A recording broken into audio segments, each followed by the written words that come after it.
Hey everybody and welcome back to the channel. Well, it's finally time for my final 2025 Oscar winner predictions. This has been a crazy award season and I can't wait to break down all of my picks with you guys. A lot has happened since I last posted on my channel. Amelia Perez blew up with its Surface Carlos Sofia Gascon tweets, absolutely tanking its chance at winning Best Picture. Anora took home WGA, DGA, and PGA, but then Conclave came back to take down BAFTA and the SAG Best Ensemble prizes. So there's a lot of craziness going on, but I feel pretty secure in a lot of my predictions in the categories at the upcoming Oscars. Before we jump into my final predictions, though, I do want to note this is unfortunately the first year in quite some time where I was unable to check out every single Best Picture nominee prior to the ceremony. I live in a pretty small town in Wisconsin, so there's sometimes movies are a bit harder to track down, and unfortunately I had to have my tonsils taken out, so I was not in the best shape to go track down some of these late season, lower budget films that made it. The Brutalist played for one weekend near me, and I was in the roughest shape during my recovery, so I did not get to see it. And then I'm Still Here and Nickel Boys did not play within a 2-hour radius of my house, and that was also during my recovery, so I was not going to venture out that far to see the films.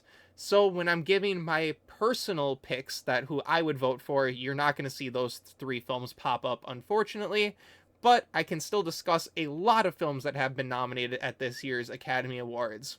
So, without further ado, let's jump into my predictions. Kicking things off, let's start with the big one, Best Picture. This year's nominees are Anora, The Brutalist, A Complete Unknown, Conclave, Dune Part 2, Amelia Perez, I'm Still Here, Nickel Boys, The Substance, and Wicked.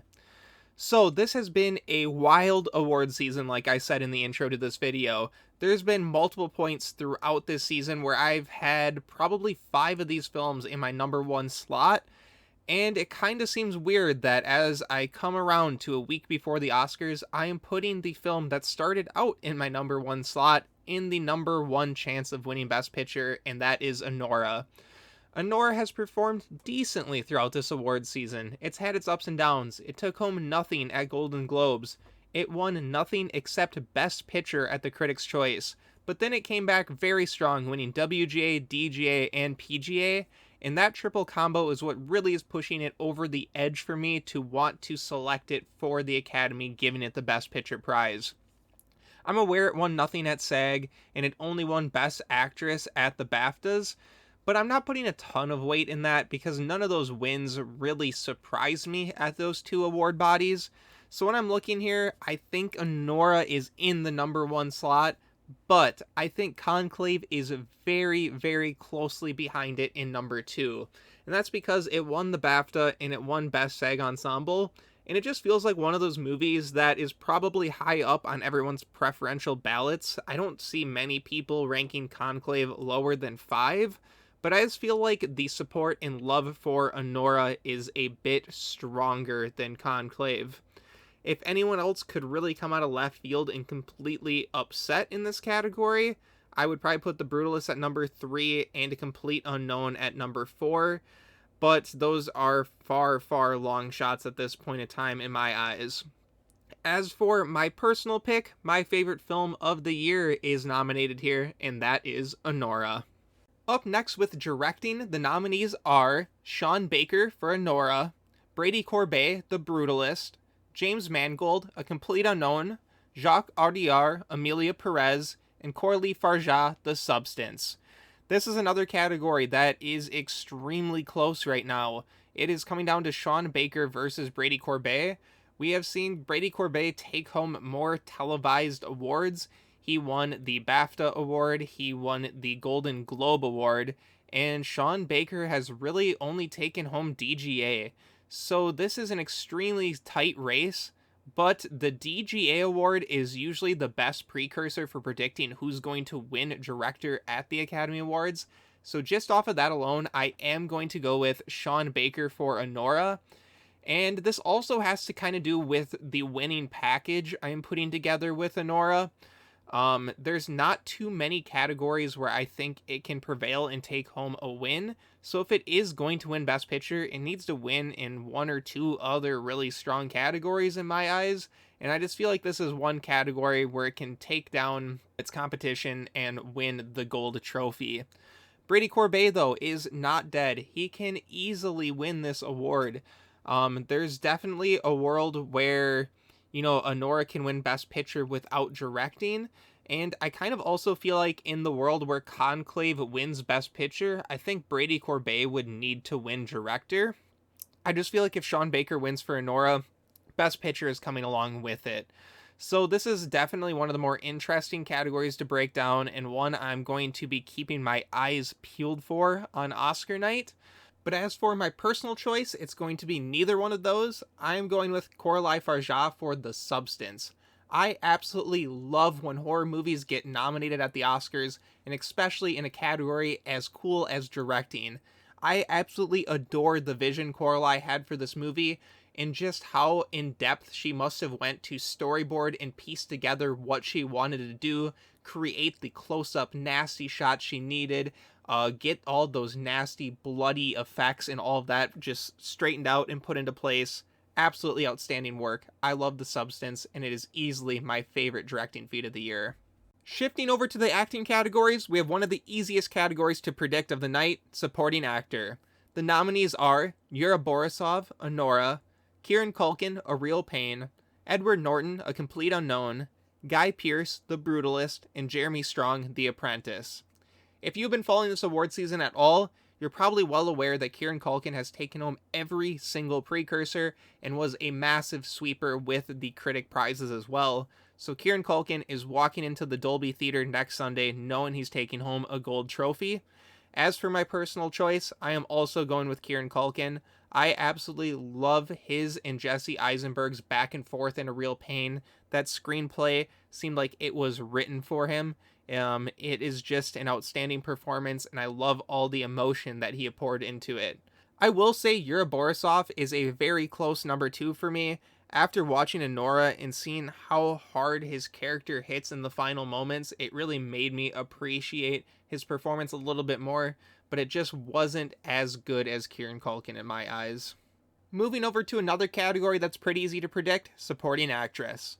The nominees are Monica Barbaro, A Complete Unknown, Ariana Grande, Wicked, Felicity Jones, The Brutalist, Isabella Rossellini, Conclave, and Zoe Saldana, Amelia Perez.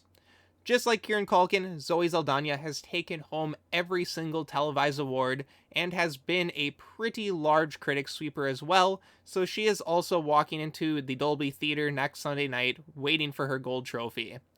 As for my personal choice, I am going to go with Isabella Rossellini in Conclave. She has the shortest amount of screen time among all of these ladies on the screen, but she utilizes them the best. After walking out of Conclave, who did I remember the most from that movie?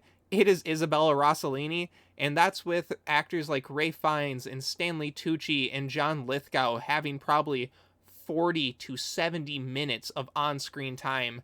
I just absolutely love what she did with her minor role. And also, this category is called Supporting Actress, and Zoe Saldana and Ariana Grande are probably the two frontrunners, and they are pretty much leads in their movie. I shouldn't say pretty much, they are leads in their movie, and I wish this category would award true supporting performances, so for that as well, I am going with Isabella Rossellini. Shifting over to the lead categories, we're kicking it off with lead actor. The nominees are Adrien Brody, The Brutalist, Timothée Chalamet, A Complete Unknown, Coleman Domingo, Sing Sing, Ralph Fiennes, Conclave, and Sebastian Stan, The Apprentice. Now, Adrien Brody has taken home every single televised award except for SAG, so for that, I am going to go with Adrien Brody taking home the Best Actor prize.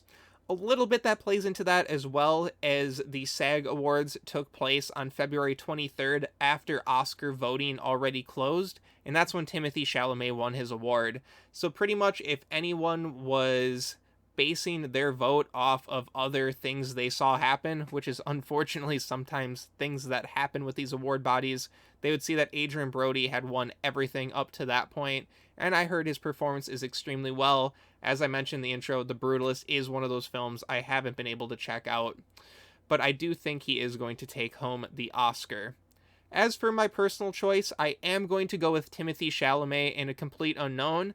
He is an actor that I feel like I always see Timothée Chalamet when I'm watching him in a movie on screen, but I was absolutely lost in his portrayal as Bob Dylan. He did an outstanding job, and he has said that he stuck years of work perfecting this performance, and it really shows. Even though biopics aren't always my favorite, and sometimes I kind of crap on them for winning Oscars all the time, this is one that I really enjoy, and I also really enjoyed Ralph Fiennes' performance in Conclave as well. And for our final acting category is the craziest one, lead actress. The nominees are Cynthia Erivo, Wicked, Carla Sofia Gascon, Amelia Perez, Mikey Madison, Anora, Demi Moore, The Substance, and Fernanda Torres, I'm Still Here. This category has come down to a two-horse race with a dark horse behind the both of them. And that two-horse race is Mikey Madison versus Demi Moore. Mikey Madison has only won BAFTA, but BAFTA's generally a pretty good precursor when it comes to the acting categories. And then we have Demi Moore, who won at Golden Globe, Critics' Choice, and SAG.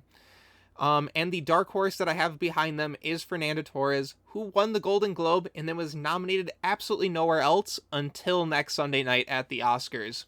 There is a lot of support behind I'm Still Here, but I do unfortunately think that Fernanda Torres is in third place just because a lot more eyes have been on The Substance and Anora throughout this entire award season. Between Moore and Madison, I have gone back and forth a lot. I was happy to see Moore win the SAG because I think if Madison would have took that home, it would have been Madison way out front of all of these ladies. But now it is pretty much a true coin flip between the two of them, if you ask me. But just because Demi Moore has been giving some outstanding speeches throughout this award season, she has this great career narrative behind her where Mikey Madison's kind of a new actress on the scene. She's really only been in Once Upon a Time in Hollywood and Scream 5. I am going to go with Demi Moore.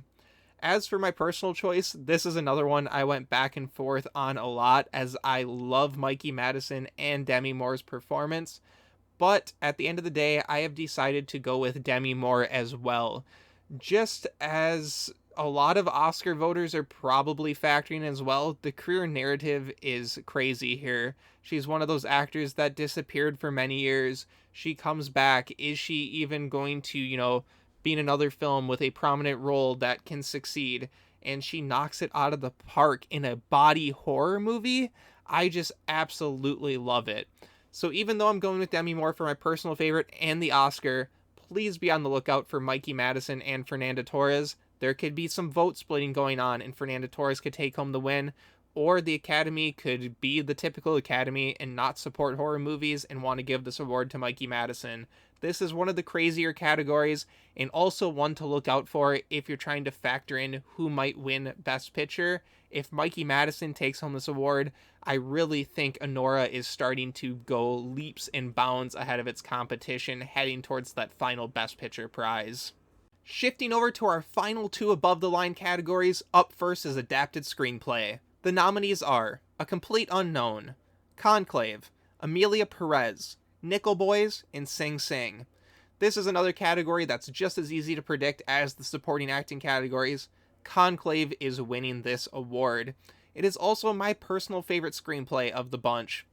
I think it was just a great overall thriller, and it kept me on the edge of my seats, and it seems like most of the voting bodies out there feel the same way, and this is a very easy award for Conclave to pick up, as it's trying to push its way to that Best Picture prize. Now for the more exciting screenplay category, Original Screenplay. The nominees are Anora, The Brutalist, A Real Pain, September 5, and The Substance. Now this award has gone to 3 different films throughout this televised award season. We have seen Anora, A Real Pain, and The Substance take home different awards. Now, the one out of that bunch I am going to toss out is The Substance, as it won at the Critics' Choice Awards, and I feel like the critics were a lot more accepting of this film than the industry is. And to be honest, I don't think the writing in The Substance is its strong suit. I think the concept of the film is its strong suit, which kind of factors into screenplay, but I always feel like the screenplay winners are a bit more dialogue forward and focused on the dialogue. So that really narrows this down to Anora versus A Real Pain, and because I have Anora winning Best Picture, I am going to predict it to win the Academy Award, so it has a nice package of screenplay and director and then Best Picture. I think that's a very, very nice package for it to take home and also for it to nab that Best Picture prize. Now, A Real Pain isn't nominated in Best Picture, which makes it a little bit weaker and makes me want to lead towards Anora as well, but A Real Pain did win at the BAFTAs without a Best Picture nominee, and it also was very strong throughout this entire award season, even though it didn't seem to show up in a lot of Best Picture 10s. So, once again, if Conclave might be winning Best Picture, A Real Pain winning screenplay is one thing to keep your eye out for. As for my personal choice, I am going to go with Anora as well, but I have A Real Pain very close in second place as well. I absolutely love how Jesse Eisenberg crafted that script, but I think Anora was just a little bit more snappy for me. But this is a true toss-up category and one of the more important ones, just like actress and director going into Oscar night. Kicking off our craft categories is cinematography. The nominees are The Brutalist, Dune Part 2, Emilia Perez, Maria, and Nosferatu. This is a category I was keeping my eyes peeled all throughout this award season. Dune Part 2 seemed like the obvious frontrunner to me at a quick glance, but as the season rolled along, Dune Part 2 has kind of gotten weaker and weaker, and I think The Brutalist is going to take home this award. If you're looking for a dark horse, I believe second place is going to be Nosferatu, but once again, that genre bias that comes into play with the Academy just makes me lean towards the Best Picture nominee of The Brutalist. As for my personal favorite out of this group, it is most certainly Dune Part 2. I think that film looks outstanding. Now we get to talk about what is probably the most important craft category at this year's Oscars, editing. The nominees are Anora, The Brutalist, Conclave, Emilia Perez, and Wicked. Now when I say this is the most important, that is because the two frontrunners to win this award are the two frontrunners in Best Picture, Anora and Conclave. As for what I'm predicting to win, I am going with what the BAFTA selected, and that is Conclave. I also feel this way because personally I feel like Conclave is the more tightly and crisply edited film, where Anora's a bit all over the place, and that most certainly matches the vibe of the film, but I feel like Conclave just aligns with previous editing winners in my eyes. I feel like Wicked is another movie that could be contending for this win, just because as that musical aspect, there's a lot of like sweeping and jump cuts and different things like that. It certainly has some of the most editing in this category. I feel like The Brutalist is just a little bit too big and massive and still, from what I've heard, to really take home this prize. So I'm just leaning towards Conclave. It's what I'm going with. There's definitely some other films that could take it home, but Conclave just makes the most sense to me. And it might make the most sense to me because that is also my favorite editing of the year, and that's what I'm going with. I love how Anora was edited. I'm definitely not a fan of how Wicked was edited, but Conclave as a thriller is just such a tight, neat package, and a lot of that is due to the editing. So I'm predicting it, and it's my favorite. Up next, we have production design. The nominees are The Brutalist, Conclave, Dune Part 2, Nosferatu, and Wicked. Now, I would be absolutely stunned if anything won in this category besides Wicked. They planted tens of thousands of tulips. They built that massive set that is physical, completely interactable. It is just outstanding what they did for that film. And it's so outstanding even for me as someone who is not a big fan of the film. I am also going with Wicked as my favorite production design. Just seeing the videos of them walking around that set is mind-boggling to me. What that production crew was able to pull off is amazing and absolutely stunning, and I love all of the color that went into that set as well, even if it doesn't show up too well in the movie. Up next is costume design. The nominees are A Complete Unknown, Conclave, Gladiator 2, Nosferatu, and Wicked. You can pretty much take everything I just said in production design and apply it to costume design. I think Wicked is easily taking home this award, and it's my personal favorite. There is just outstanding costume work throughout this entire film on multiple characters, massive flowing dresses, that final scene where Cynthia Erivo is flying around. Everything just looks very, very polished and very unique and completely fits the world of Oz. It's easily going to take home this award. Up next is makeup and hairstyling. The nominees are A Different Man, Emilia Perez, Nosferatu, The Substance, and Wicked. Now, even if Demi Moore doesn't win Best Actress for The Substance, the film's going to get its consolation prize in this category. The makeup work done in that film is mind-boggling. Demi Moore said she would spend 9-10 hours in the makeup chair, transforming into that weird blob of a human being that we see. And it absolutely deserves the prize for Best Makeup. I am so happy it got this nomination and picked up steam throughout the award season. It just looks outstanding, and it is also my personal pick for Best Makeup of the Year. Up next is visual effects. The nominees are Alien Romulus, Better Man, Dune Part 2, Kingdom of the Planet of the Apes, and Wicked. Now, pretty much this entire award season, there has been one movie sweeping all the visual effects categories, and that is Dune Part 2, which is also my personal pick for favorite visual effects in this category. The worms and the world of the planets that are shown in Dune are just absolutely mind-blowing. I love everything that was poured into this film. I've seen YouTube ads of people breaking down the special effects used in this film and how they integrated, CGI and different things to craft this world. It is truly one of the most stunning films of the year and highly deserves this award.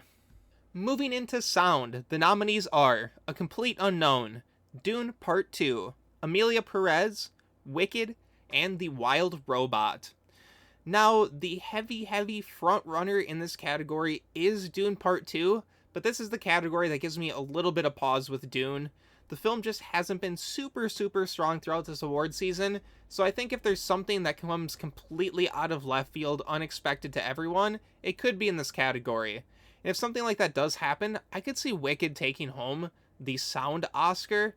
It's not something I am bold enough to predict. I'm still going to predict Dune Part 2 for the Oscar, but something's just giving me a little bit of pause in this category.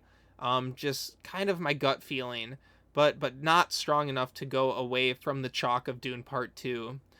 Dune Part 2 is still my favorite sound as well. I just love the thumping of the sand dunes when they try calling in the worms for riding. That is just kind of one of those sound effects that has stuck with me throughout this entire, year of 2024. I absolutely love all the different suit noises and all the different fight scenes. It's just so perfectly crafted together. It highly deserves this award, but I'm just a little bit on my toes in this category. Up next is score. The nominees are The Brutalist, Conclave, Emilia Perez, Wicked, and The Wild Robot. Well, since the Academy didn't want to nominate the best score of the year with challengers, this is what we're left with. And when I'm predicting what will win the Oscar, I'm going with the film that has the second most wins next to challengers, and that is The Brutalist. I think The Brutalist will very easily take home this trophy.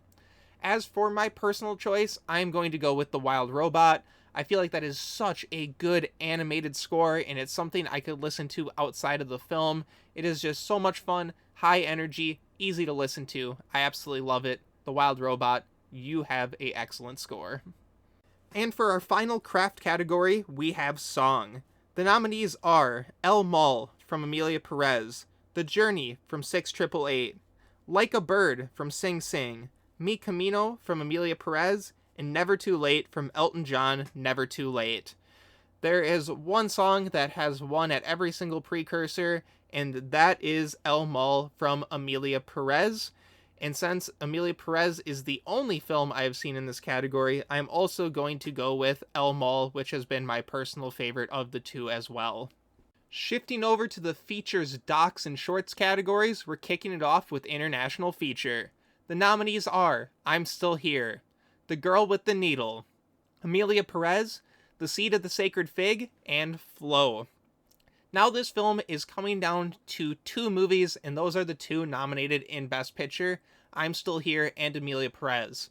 If you'd asked me what is going to happen a month ago, I would have told you Emilia Perez is running away with this category, as at that point in time, we were not thinking I'm Still Here was going to show up in Best Picture, and all of the controversy around Emilia Perez had not shown up yet. Now that all of that has gone down, I think this is going to be a very, very close race between the two films. But I just feel like people were okay awarding Emilia Perez in song because it's a very weak category, and they're okay with giving Zoe Saldana the win because it's not directly giving a win to Carla Sofia Gascon, and somewhat Jacques Audiard. He said some questionable things as well. But if they award Emilia Perez here, Jacques Audiard has to get up on stage and accept the award, and I just don't know if people want to vote for that. So I am going to go with I'm Still Here winning the Best International Feature Oscar. I just feel like the groundswell and the support behind this movie, and Fernando Torres going around and giving this movie good press, has just been so overwhelmingly positive for the project that it's going to overtake Emilia Perez and win this category. As for my personal choice, Emilia Perez is the only film I've been able to check out of these 5 movies, but I do not like that movie, so I'm going to abstain from this category. Up next is Animated Feature. The nominees are Flow, Inside Out 2, Memoir of a Snail, Wallace and Gromit: Vengeance Most Foul, and The Wild Robot. Now, I think this category is coming down to 2 films, and that's Flow versus The Wild Robot. Flow did pick up that international feature nomination, while The Wild Robot showed up in sound and score. For an animated film to show up in categories like sound and score, that's pretty outstanding. So from that alone, I am going to go with The Wild Robot. Not to mention, it is an extremely good studio animated film. But we have seen some films like The Boy and the Heron pick up wins in recent years. So if the expanded academy is leaning more towards, a little bit more artsy animated films, Flow could most definitely pick up this award. And to me, that would signal kind of a transition in what the academy typically goes for. They generally like their Pixar movies, their occasional DreamWorks film. So from that alone, I just need to go with The Wild Robot.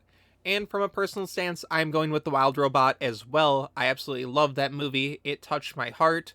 But I'll also mention I am a bigger Inside Out 2 fan than most, so it was between those 2 films for me. Now coming down to our final 4 categories, which are documentary feature, live action short, animated short, and documentary short, I have not been able to check out any of the nominees. So I highly suggest you do your own research. I kind of used a mix of Gold Derby, betting odds, and other pundits I like to follow to kind of predict the direction of where I am selecting these. But I will quickly go through them and who I am predicting on my current ballot. Up first is documentary feature. The nominees are Black Box Diaries, No Other Land, Porcelain War, Soundtrack to a Coup d'etat, and Sugar Cane. I am going to go with No Other Land. Up next is documentary short. The nominees are Death by Numbers, I Am Ready Warden, Incident, Instruments of a Beating Heart, and The Only Girl in the Orchestra. I am going to go with The Only Girl in the Orchestra. Now is animated short. The nominees are Beautiful Men, In the Shadow of the Cypress, Magic Candies, Wander to Wonder, and Yuck. I am predicting Wander to Wonder to take home the Oscar. And for our final category, we have live action short. The nominees are Alien, Anjua, I'm Not a Robot, The Last Ranger, and The Man Who Could Not Remain Silent. I am predicting The Man Who Could Not Remain Silent. And finally, every year I like to do just a kind of quick total of how many Oscars I am predicting the Academy to give to movies and how many I personally gave to films. And as we can see here, it is a very spread out Oscar season. I mean, even myself, I gave Anora Best Picture, but it is below 3 other films in my totals. So it's just a very, very weird season, but I generally do like the seasons where the love is spread out amongst many films rather than a film like Everything Everywhere or Oppenheimer coming in and taking home, 6, 7, 8 plus Oscars. That's a little bit crazy. So I really enjoy this. You can pause the video and take a look at it if you care more. This is more something I just enjoy doing. But other than that, I'll send you to the outro of this video, and I look forward to seeing you guys in my live reaction to the Oscars next weekend. I want to thank you for checking out my 2025 Oscar winner predictions. Who are some people you hope win? Are some of my predictions not who you're predicting? Let me know in the comments down below, and while you're down there, drop a like and subscribe to the channel. It all goes a long way in helping me out. Thank you, and have a good one, everybody.